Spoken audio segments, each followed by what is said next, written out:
Selamat malam pemirsa. Selamat datang kembali di Healthcare News. Healthcare News kembali hadir di sela-sela aktivitas Anda.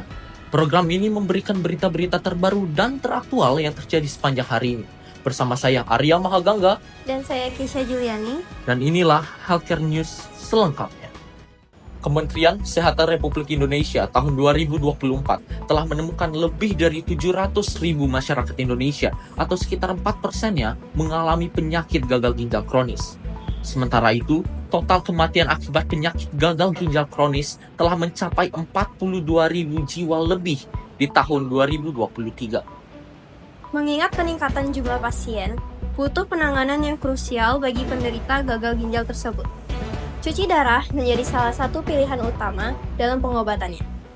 Saat ini kami sudah terhubung dengan rekan kami, Putu Ayu Evelina dan juga Aaron Halim, yang sedang berada di salah satu rumah sakit dengan penanganan gagal ginjal di Denpasar. Evelyn, bagaimana situasinya di sana? Terima kasih Ada dan Kisha. Baik pemirsa, gagal ginjal adalah salah satu penyakit serius, di mana penyakit ini dapat berujung pada kebutuhan untuk mendapatkan layanan cuci darah. Saat ini, saya sedang berada di Rumah Sakit Garbamet, salah satu rumah sakit yang memiliki layanan cuci darah untuk penanganan gagal ginjal. Di Rumah Sakit Garbamet ini, telah tercatat pada tahun 2024 adanya peningkatan jumlah pasien cuci darah dengan rentang usia di atas 40 tahun. Berdasarkan informasi yang saya dapat dari dokter penanggung jawab, di rumah sakit ini, pelayanan cuci darah dilakukan setiap harinya kecuali hari Minggu, di mana terdapat 2 sesi, yaitu pagi dan siang. Setiap sesinya dapat menampung 9 pasien, dan setiap pasien akan menjalani cuci darah 2 kali seminggu sesuai jadwal yang sudah ditentukan. Di rumah sakit Garbamet ini, terdapat 6 perawat dan 1 dokter penanggung jawab prosedur cuci darah.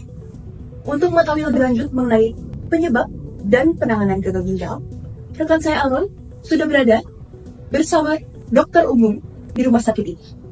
Kepada Aaron, kami persilahkan. Baik, selamat malam pemirsa. Kembali lagi bersama saya Alan.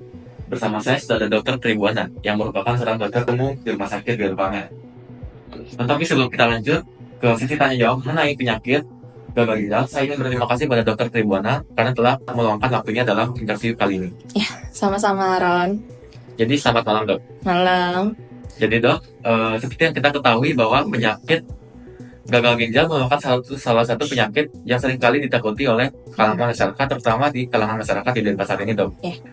Kira-kira menurut dokter, apa sih penyebab dari penyakit gagal ginjal tersendiri, dok? Nah gagal ginjal sendiri ini biasanya ada yang akut, ada yang kronis. Ya, penyebabnya sendiri dibagi jadi 3 kelompok. Yang pertama ada yang prerenal, yang kedua itu ada renal, dan yang ketiga ada pasca renal. Biasanya kalau dari yang prerenal itu dia terjadinya karena gangguan dari pompa jantung, sehingga darah itu nggak maksimal dia masuk ke organ-organ ya. Nah yang kedua itu dari renal, itu biasanya sih dari penyakit-penyakit di glomerulusnya. Bisa jadi zat-zat atau racun yang masuk ke dalam tubuh yang merusak fungsi ginjal tersebut. Nah yang ketiga itu ada yang pasca renal. Nah kalau pasca renal sendiri ini biasanya sih dari sumbatan di saluran kencingnya. Baik, terima kasih dok. Selanjutnya saya ingin bertanya, kira-kira bagi dokter apa sih peran atau saran bagi pengidap penyakit gagal ginjal tersendiri maupun kepada audiens yang sedang menonton dari berita kami, dok? Oke, pertama sih kalau untuk yang audiens ya, terutama untuk pasien-pasien, untuk kita yang belum terkena penyakit gagal ginjal, itu sih yang pertama pola hidup harus sehat ya. Yang kedua, tubuh itu harus terhidrasi dengan cukup ya, atau tidak kekurangan cairan ya. Yang ketiga, istirahat yang cukup. Yang keempat itu adalah olahraga yang cukup. Nah, sedangkan untuk pasien-pasien yang sudah terdiagnosa atau sudah terkena gagal ginjal, biasanya sih harus dibatasi untuk intake cairannya ya. Jadi cairan itu tidak boleh masuk terlalu banyak ke dalam tubuh ya. Istirahat yang cukup juga harus. Dan yang paling penting sih harus rutin tetap cuci darah sesuai jadwalnya supaya cairannya nggak terlalu banyak. Baik dok, saya rasa pertanyaan-pertanyaan kami sampai situ saja. Terima kasih dok sudah menjawab pertanyaan telah kami berikan. Iya, sama-sama. Lanjut ke studio. Terima kasih Evelyn dan Aaron atas informasinya. Semoga informasi ini bermanfaat bagi kita semua dalam meningkatkan kesadaran akan pentingnya menjaga kesehatan ginjal.